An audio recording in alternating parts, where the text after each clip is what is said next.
Hello, प्रणाम सगळ्यांना. खूप खूप स्वागत आहे सगळ्यांचं. आपल्या आजच्या सत्रामध्ये मी आपल्या सगळ्या आत्मकुटुंबाचं हृदयापासून स्वागत करते. आपल्या सगळ्या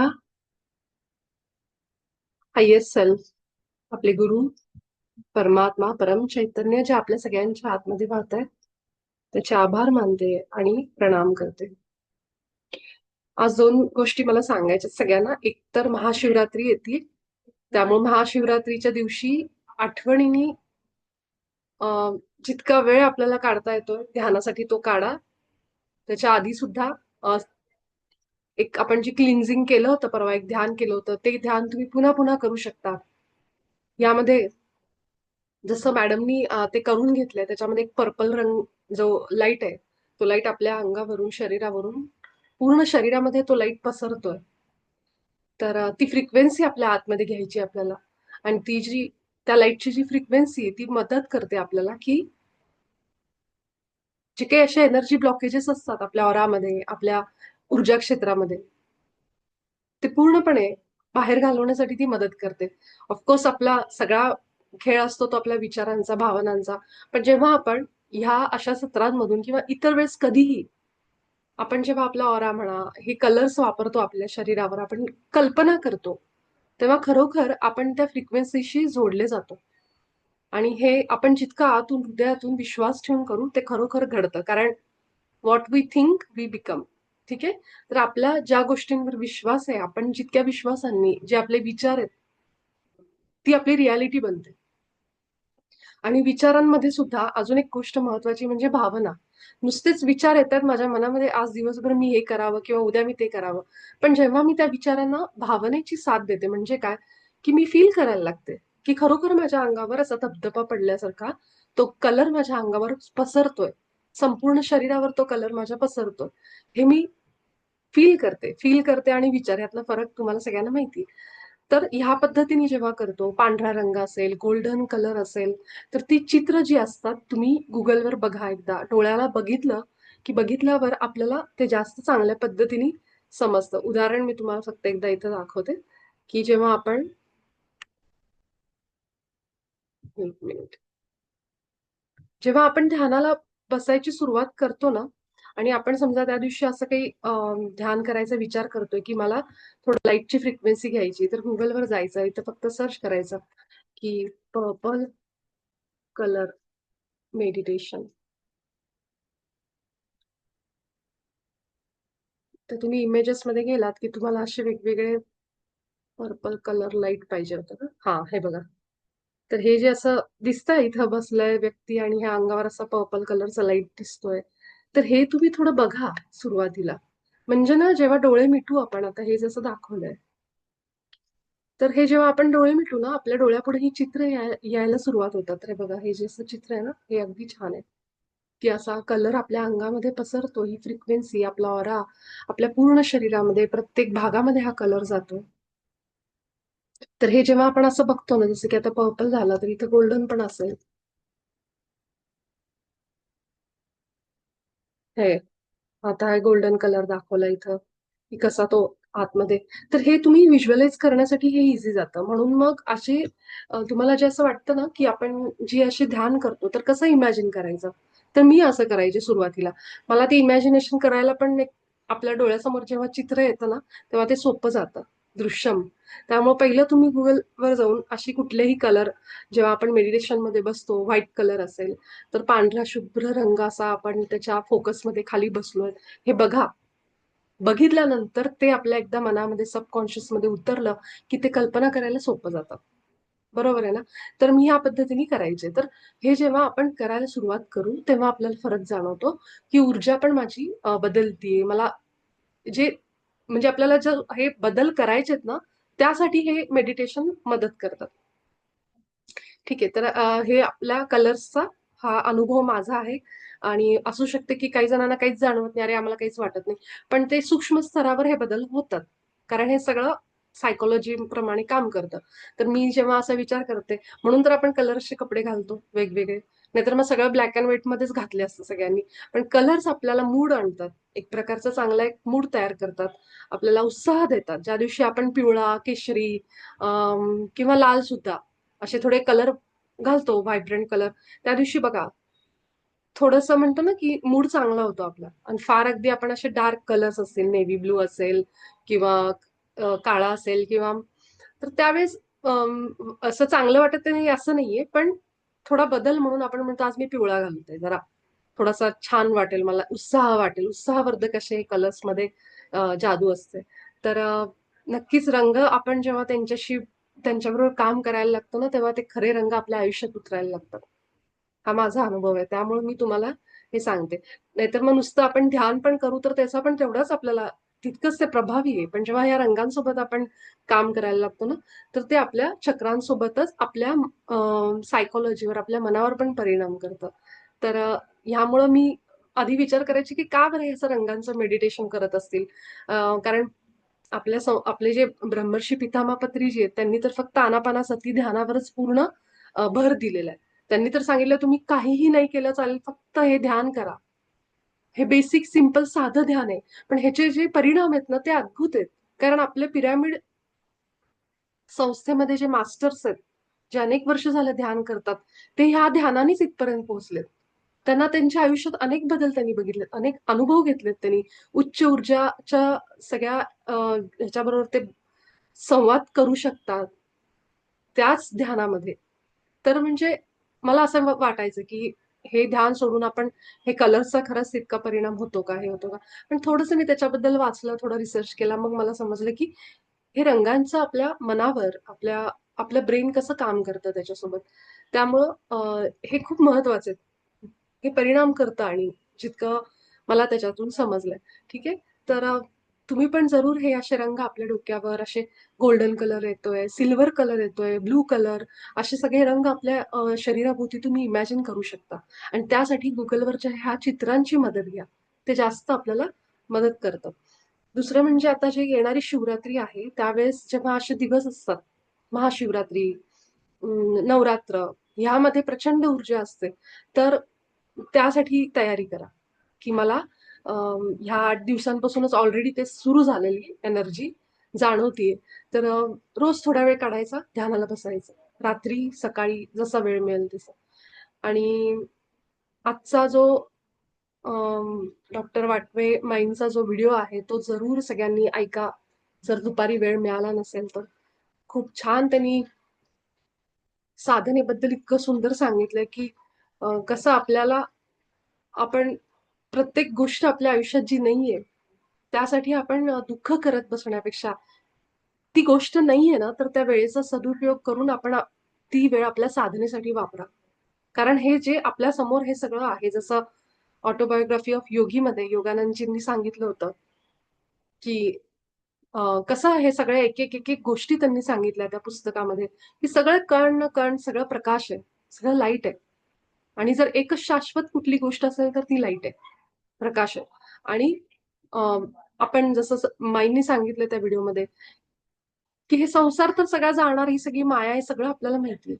पण त्याच्यात आपण इतके बुडून असतो आणि ते आपण बुडू नयेत संसारामध्ये म्हणून आपल्या संतांनी खूप कष्ट घेतले, की समाज फक्त ह्या संसारिक गोष्टींच्या मागेच पळतोय. संसार करावा, त्या नाही म्हणत नाहीये. त्याच्यामध्ये पण त्यांनी तेच सांगितलंय. पण त्याच्यामध्ये फार अटॅच होऊन स्वतःला हरवून जाऊ नये आणि त्याच गोष्टींमध्ये आपण जेव्हा आपलं पूर्ण लक्ष घालतो आणि केवळ आपल्याला असं वाटतं मंदिरात जाऊन आता मी देवाची पूजा केली की मग सगळं मला मिळालं किंवा घरातल्या देवांची पूजा केली मला सगळं मिळालं. पण ते आतला जो भुंगा आहे तो बंद नाही होत आणि त्यामुळं आपल्याला लक्षात ठेवायचं की ह्या संसारात राहून त्याच्यापासून डिटॅच राहून आपल्याला आपली साधना करायची. कारण हीच आपल्याला मदत करते आपले विचार शांत करायला. आणि तो माईंडच्या व्हिडिओमध्ये तुम्हाला खूप छान गोष्टी कळतील. आज अचानक तो व्हिडिओ माझ्या समोर आला दुपारी आणि मला ऐकावंसं वाटलं. ते ऐकल्यावर मलाही खूप दिवसांनी मी त्यांचं ते विवेचन ऐकलं. त्यामुळे मला खूप छान वाटलं म्हणून मी ग्रुपवर पण शेअर केलं ते.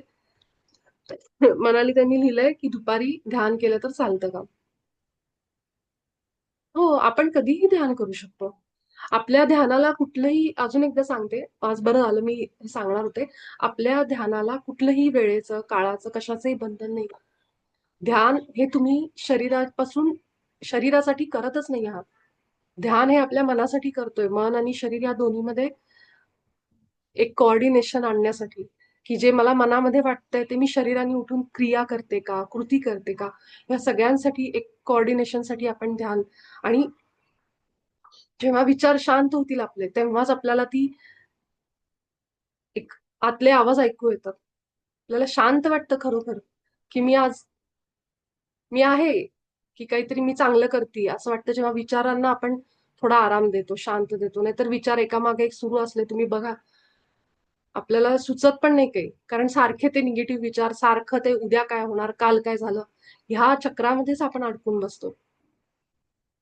आणि त्यासाठी आपल्याला ध्यान महत्वाचं आहे. ध्यान तुम्ही जो एक एक तुमच्या नाकात असा तुम्हाला जो स्पर्श जाणवतोय प्रत्येक श्वासाचा, त्याच्या मागेच लागायचं. त्या श्वासावर फक्त येणारा जाणारा श्वास तुम्ही बघत राहा. थोड्या वेळाने तुमची श्वास जे आहेत ते लहान लहान झालेले तुम्हाला जाणवतील. जेव्हा आपण त्याच्यावर लक्ष द्यायला असं म्हणतो ना, की लक्ष देऊन बसायचं त्याच्याकडं. विचार आला, काही आलं, काही आलं, पुन्हा श्वास, पुन्हा श्वास असं करत, करत, करत त्या मनाला थोडंसं एक लगाम बसतो आणि तुम्हाला जाणवेल की तुमच्या श्वासांची गती आहे ना, ती कमी, कमी, कमी होत चालली. काही जणांची सुरुवातीला जास्त पण असेल, स्पीडनी येत असतील, मोठे असतील. पण खरं तर जेव्हा तुम्ही त्याच्यावर खूप लक्ष देता, एकाग्र व्हायला लागतं, तेव्हा ते गती कमी होत जाते, कमी होत जाते. आणि मग तुम्हाला तो श्वास असा वर चढताना जाणवेल, इथं गेलेला जाणवेल किंवा अजून काही वेगवेगळे अनुभव आहेत प्रत्येकाचे. एक असा फिक्स नाहीये. ओके? तर प्रयत्न करायचा की ध्यान करत असताना किती पण विचार येऊ देत, काहीही असू दे, मी माझ्या श्वासांशी चिकटून बसलीये, त्याला धरून बसायचं. जसे आपण आपल्या विचारांना धरून बसतो ना, सोडत नाहीत आपण विचार. प्रयत्न करतो, करतो, थकतो, शेवटी शेवटी झोपतो थोडा वेळ. जाऊ दे आता मी थोडं झोपते, मला फारच विचार झालेत म्हणून. किंवा अजून दुसरं काहीतरी करतो. तर हे जसे विचारांना आपण धरून बसतो ना, तसे श्वासांना धरून बसायचं. पूर्ण वेळ त्यांच्याकडे लक्ष द्यायचं श्वासांकडं. आणि मग तुम्हाला जाणवेल, की मी जितकी श्वासांना घट्ट पकडून धरलंय ना, की मग त्या विचारांपासून मी लांब, लांब, लांब चालली. ठीक आहे? हां, मंजू मावशी बोला ना. नमस्ते सर्वांना. आणि विपुल मला ह्या ग्रुपमध्ये सर्वांना सांगायचंय, सर्व ध्यानी मास्टरला, की मी विपुलच्या सहकार्याने मी स्वतःचा मेडिटेशन क्लास सुरू केलाय. आणि तुमची सगळ्यांची ऊर्जा माझ्याबरोबर असू द्या. आणि विपुल खास करून तुझी. आणि हे सगळं तुझ्यामुळं मला जमायला लागले आणि जमतंय. तर तुझी मला खास करून ऊर्जा पाहिजे आणि तू मला ती दे. असं मला म्हणजे तुला विनंती करते मी, की मला आणि खरंच तुझ्या ऊर्जेमुळेच मी हे करू शकायले. आणि काल पहिला दिवस होता तर छान झाला माझा क्लास. तर सर्वांना मला विपुलचे धन्यवाद आधी मानायचेत, कारण अ, ते ध्यान वगैरे काय असते ह्याच्या मी काहीच म्हणजे एक एवढासा गंध सुद्धा नव्हता मला, की ध्यान काय, कसं करायचं, काय असतं, फक्त नाव ऐकलेलं होतं. आणि ते विपुलमुळं मी ते ध्यान करून ते मी एवढी ट्रेंड झाले. मला छान अनुभव पण छान आले. आणि मी स्वतः पण एक मेडिटेशन ग्रुप तयार करून म्हणजे तयार केलाय आणि आता माझा 10 वाजता क्लास आहे. तर तुमचे सर्वांचे मला एक हे द्या, काय म्हणतात त्याला? तू काय म्हणतीस? सर्वांची एनर्जी द्या. ऊर्जा मिळवून एनर्जी द्या तुम्ही सगळ्यांनी. आणि माझा क्लास 40 दिवस व्यवस्थित चालू द्या. आणि तरी पण मी रोज तुझा अर्धा तास तरी ऐकते मी. तू जे सांगतीस ते म्हणजे मला ते सोडावं वाटत नाही, की मी चालू केलंय तर मी तुझं सोडणार नाहीये. आणि सगळ्यात पहिली मी असेल, की विपुल, की लवकरात लवकर जास्ती अनुभव मला आले. तुझ्या ध्यानात तू जेव्हा मला ग्रुपमध्ये ॲड केलंस आणि अगदी मला 15 दिवसात खूप छान, छान अनुभव आले. मी काहीतरी हिला विचारत असेल, कारण तेव्हा मी ही जेव्हा सांगत होती विपुल, की हे असं करा, सर्वांना माफी द्या, सर्वांना माफ करा, तेव्हा मला हे पटत नव्हतं. खरंच पटत नव्हतं. मी तिला खूप क्रॉस करत होते. क्लासमध्येच काहीतरी विचारत होते. खूप वेळेस तिला माझा त्रास पण झाला असेल. पण जेव्हा जसं ध्यान वाढत गेलं आणि म्हणजे मला आता डोळ्यात पाणी येतंय, की मग मला थोडेसे कळत गेलं की ते जे काही माफी वगैरे द्यायचंय, काय करायचंय, कशासाठी करायचंय, की ती सगळंच विपुल सांगू शकत नव्हती. ते आपलं आपण नंतर कळतं आपलं आपण, की म्हणजे प्रत्येक प्रश्नाचं उत्तर विपुल जवळ नव्हतं. पण काही प्रश्नाचे खूप होते आणि बरेच तिच्यामुळं म्हणजे मी सगळं श्रेय आता सध्या तर विपुलला देणार आहे, की मी परमेश्वरांनी विपुलला माझ्या जीवनामध्ये पाठवलंय आणि तुझ्यामुळे मी इथपर्यंत आले आणि हे वर्ष माझं एवढं छान गेलंय आणि इथून पुढे याच्यापेक्षा असं छान जाणार आहे. तर धन्यवाद, धन्यवाद, धन्यवाद. Thank you. थँक्यू मावशी. चालतंय. इतकं छान बोललीस ना. आणि आपल्या ग्रुपमधल्या सगळ्यांची शुभेच्छा, एनर्जी तुला सगळ्या सगळ्या ग्रुपकडून, आपल्या परिवाराकडून सगळ्यांची एनर्जी तुझ्यासोबत आहेच आहे. पण महत्वाची ही गोष्ट आहे की आज जसं माईंचा व्हिडिओ ऐकताना एक गोष्ट तुम्ही त्याच्यात ऐकली असेल. माईंनी सांगितलं की आपले जे संत आणि गुरु होते ना, त्यांना हजारो फॉलोअर्स कधीच नव्हते. तुम्ही ऐका त्याच्यामध्ये, तो नव्हते. व्हिडिओ दिलेला आहे त्या व्हिडिओमध्ये, की हजारो फॉलोअर्स घेऊन कुठलेच गुरु संत पुढे गेले नाहीत. 5-10 लोकच त्यांच्यासोबत असायची, जी शेवटपर्यंत त्यांच्यासोबत होती आणि त्यांच्यामध्ये खरोखर अंतरंगामध्ये बदल घडायचे. कारण जी लोक त्यांच्यासोबत असायची, अर्ध्या प्रवासातून ती बाहेर निघून जायची. कारण त्यांना कळायचंच नाही संत काय सांगतात, आपले गुरु काय सांगतात. कारण आपण दुसऱ्या माणसाला बदलू शकत नाही.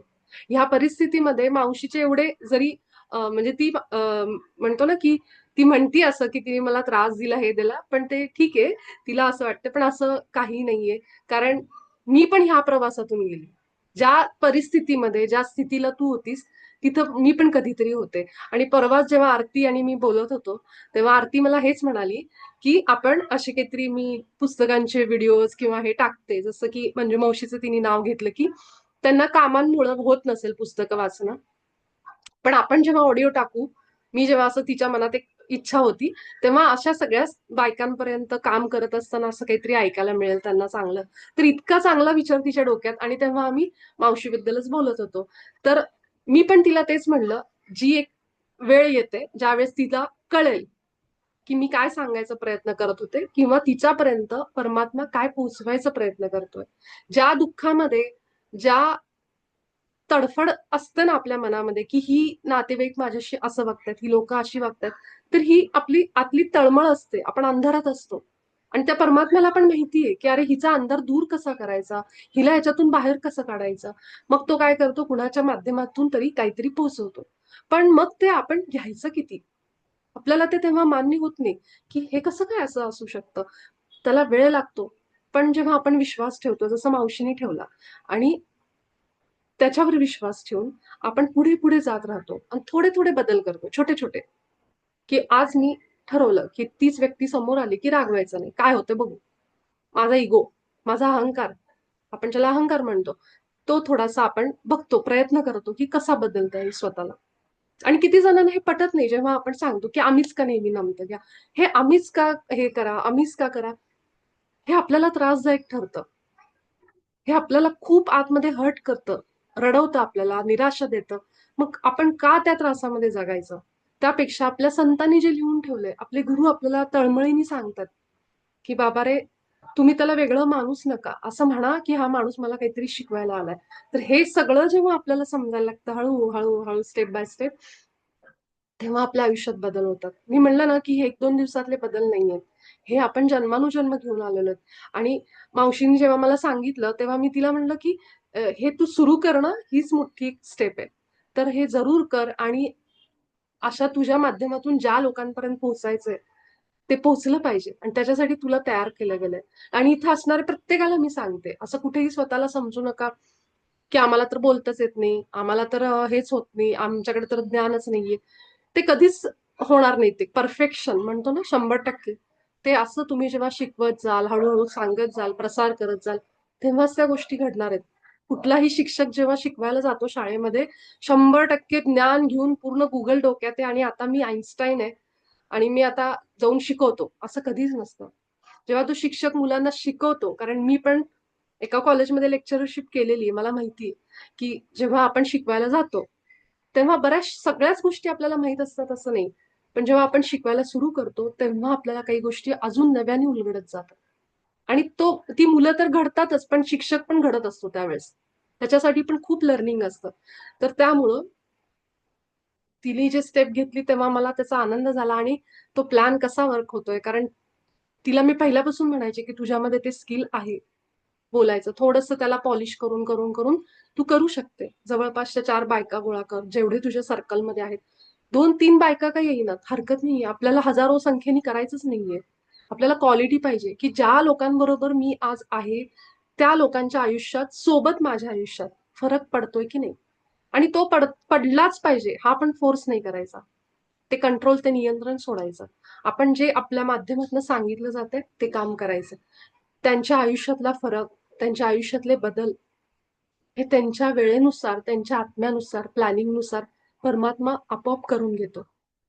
ठीक आहे? कारण मी एकटी इथं येऊन सांगणार, पण त्या माणसाला म्हणजे इथं जेवढे जण आहेत, त्यांना अनेक ठिकाणून काय येत असणार आहे. YouTube हे ते, ठीक आहे? तर हे सगळीकडून त्या शक्ती काम करतात. I am just a part of that, की छोटासा एक ड्रॉप आहे, की जो हे माध्यम आहे. पण अशा अनेक माध्यमांशी तुम्ही ऑलरेडी जोडलेले आहात. हे तुम्हाला दिसत पण नाहीये, डोळ्याच्या मागे हे सगळं. हे सगळ्या अनेक एंजल्स, गुरु हे सगळे आता काम करतायत. आणि प्रचंड बदल होणार आहेत पृथ्वीवर येणाऱ्या काळामध्ये. मी नेहमी सांगते तुम्हाला. तर हे लक्षात ठेवा, की जसं मी पहिल्या सेशन पासून सांगते, की इथं असणारा प्रत्येकाला पुढे जाऊन काहीतरी रोल प्ले करायचा आणि त्याची सुरुवात मावशीपासून झालेली आहे. ऑलरेडी तिने ध्यानाचं सेशन सुरू केलं. म्हणजे इथं असणारा प्रत्येक व्यक्ती माझ्या माहितीप्रमाणे, माझ्या ज्ञानाप्रमाणे मी सांगते, काही ना काहीतरी एक पार्ट, एक रोल प्ले करणार आहे. ठीक आहे? तर ह्या विश्वासाने आपण सगळेजण आजचं आपलं ध्यान सुरू करू. ध्यान करत असताना सुखासनमध्ये बसा. पाठीला आराम घेऊन, म्हणजे आपल्या पायांना ताण पडणार नाही. आणि जितकं आपण आपल्या श्वासांबरोबर राहता येईल त्याला धरून, सोडायचा नाही आपला श्वास. सोडायचा नाही म्हणजे त्याच्याकडे बघत राहायचं. एकही श्वास आपला आपल्या अवेअरनेस शिवाय जाऊ द्यायचा नाही बाहेर. नाहीतर आपण श्वास घेतोय, पण विचारांमध्ये मन अडकलंय, त्यामुळं आत्ताचा श्वास कधी गेला कळलंच नाही मला. असं नाही झालं पाहिजे. त्या बाबतीत एकदम जागृत राहायचं, की माझा श्वास आत्ता येतोय, जातोय, येतोय, जातोय. ही क्रिया फक्त तुम्ही पूर्ण लक्ष देऊन अनुभव करा. विचार येतील जातील, पण पुन्हा श्वासावर जायचं, पुन्हा श्वासावर जायचं. आणि मग तुम्हाला ते अनुभव यायला लागतील, की कसे बदल होत आहेत, कसे माझे आजार कमी होत आहेत, कसं काय होत आहे. हे सगळं जे काही ध्यानाचे चमत्कार आहेत, हे सगळ्यांना तुम्ही बघायला लागाल. ठीक आहे? तर आपण सगळेजण ध्यान अवस्थेमध्ये सुखासनमध्ये येऊ.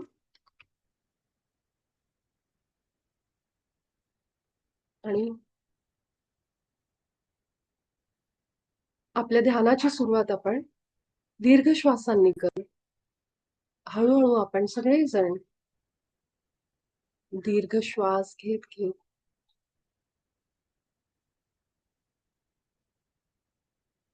स्थिर व्हायचा प्रयत्न करू.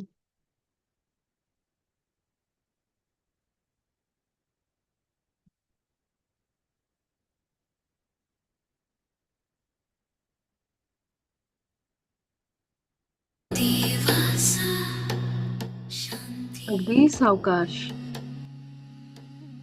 आपल्या नाकावाटे एक एक दीर्घ श्वास घेत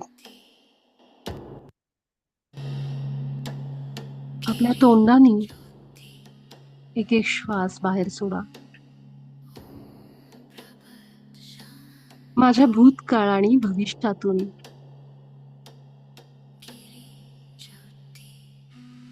मी आत्ता वर्तमानमध्ये स्वतःला स्थिर करतेय.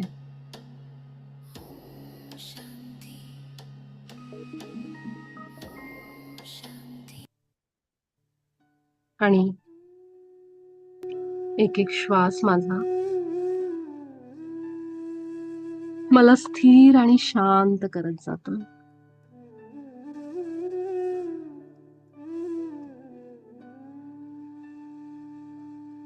जितकी हवा आपल्याला, जितका प्राणवायू आपल्याला शरीराच्या आतमध्ये आपल्या नाकावाटे घेऊन जाता येतोय, तितका घ्या. आणि तोंडाने सगळी हवा आपली बाहेर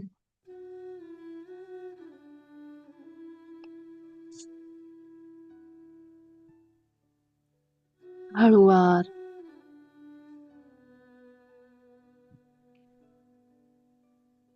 आपल्या वर्तमानामध्ये आपल्या परमात्म्यावर विश्वास ठेवत, आपल्या सद्गुरूंवर विश्वास ठेवत, आपल्या प्रवासावर विश्वास ठेवत आणि सरेंडर होऊन की जे काही माझ्या ध्यानामध्ये माझ्यासोबत होत आहे त्यावर माझा विश्वास आहे. I trust and I surrender. परम चैतन्य माझ्या आतमध्ये जे वाहत आहे ही सुप्रीम इंटेलिजन्स आहे, ही बुद्धिमत्ता आहे जी या सृष्टीला निर्माण करते, तिची काळजी घेते. तीच शक्ती माझ्या आतमध्ये वाहतीये. म्हणजे मी किती दैवी आहे, किती शक्ती आहे माझ्या आतमध्ये.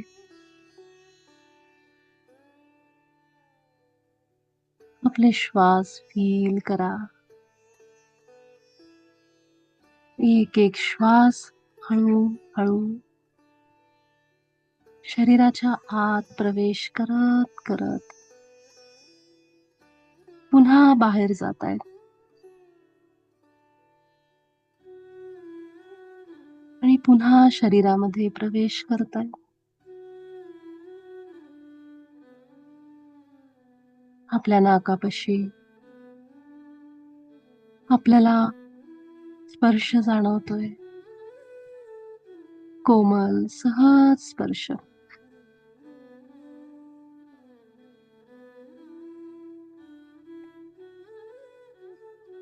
माझा पूर्ण फोकस, माझं लक्ष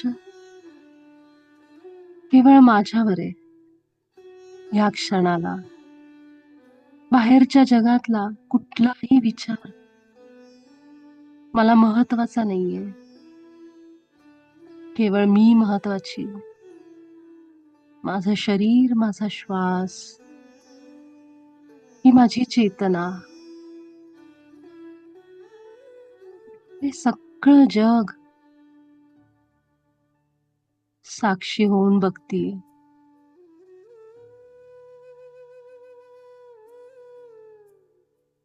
आपला एक एक श्वास पकडून ठेवा. आज काही झालं तरी मी माझ्या श्वासांपासून दूर जाणार नाही.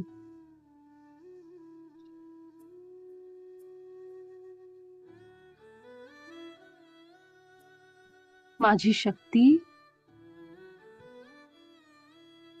माझ्या विचारांपेक्षा जास्त आहे. आपला एक एक श्वास जागृतीने अनुभव करा.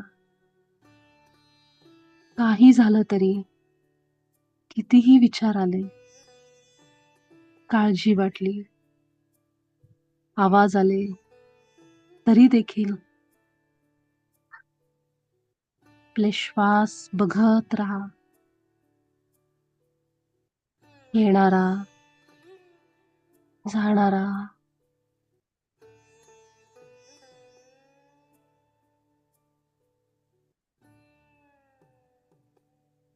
जिथे आपल्या नाकामध्ये श्वास प्रवेश करतात त्या जागेवर बघा, किंवा थोडे आतमध्ये जिथे स्पर्श जाणवतोय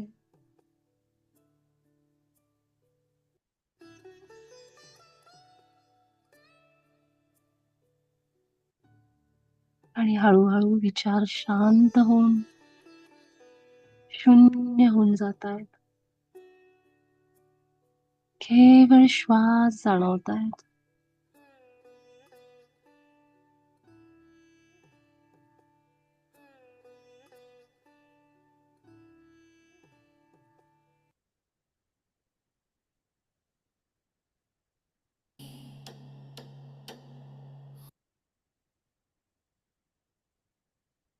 Kirimona, Om Nisha Shanti. Kirimona,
स्थिर चित्तायका कालविलय मौनरेखा नादबिन्दु शून्यसार शाश्वत शान्ततारा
शांति ओम शांति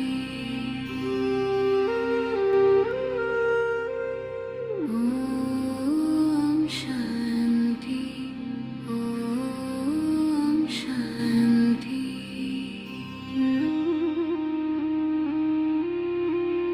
ओम शांति गिरिहृदय वास शांत चित्त प्रकाश हिमशैला मनवृत्ति अंतर्ज्योति शुद्धस्मृति ओम शांति शांति शांति हृदय मध्य विश्रांति ओम शांति शांति शांति सर्वभयानिवृत्ति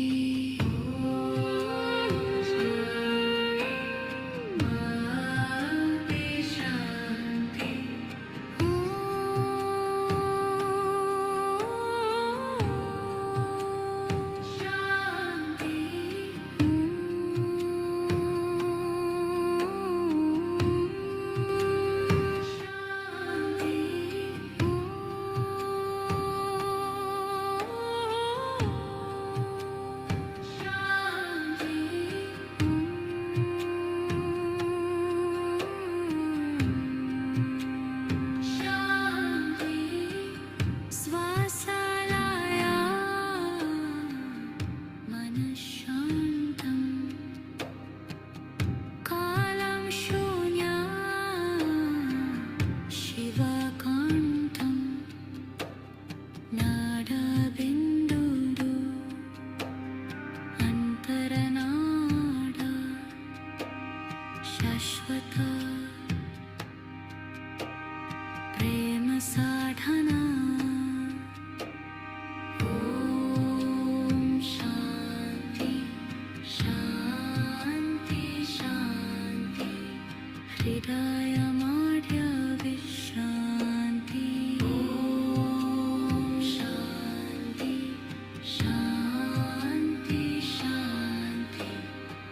सर्वभयानि विरिद्धि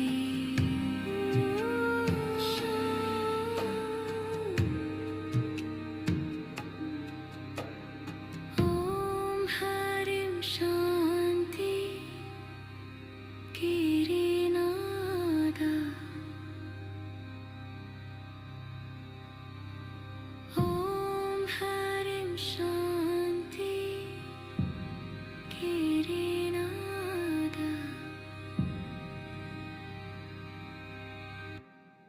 ॐ शान्ति ॐ शान्ति ॐ शान्ति ॐ शान्ति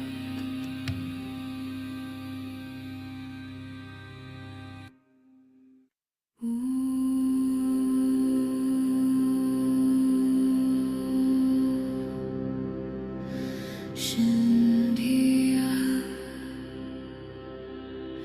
Om Shandiya